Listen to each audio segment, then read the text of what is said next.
Hello, the critical issue affecting retirement. I'm going to use a visual to communicate this to you today.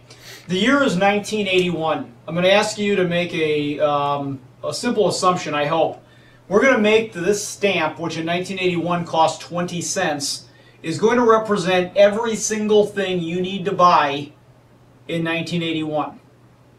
It's a little bit of a leap, but you'll follow along.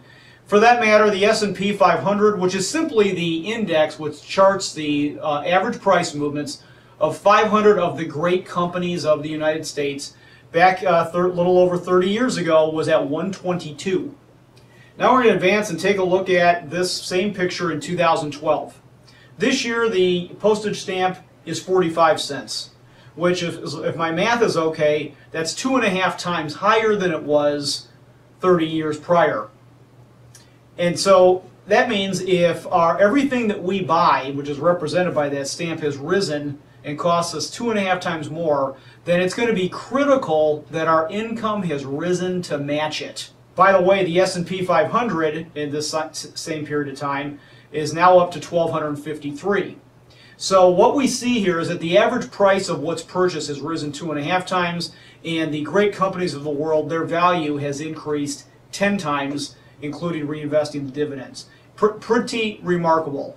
In fact, a wonderful hedge against the inflation risk. So as we sit here today and look forward, the critical issue affecting anyone about to retire is that every single thing you buy in the next 30 years is going to rise 2.5 to 3 times in price, and your income has to have a way to follow it.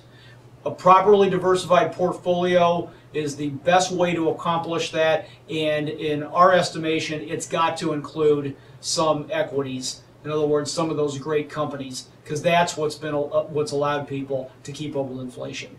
We'll unpack this more throughout the year and in your meetings. Until next time, thank you.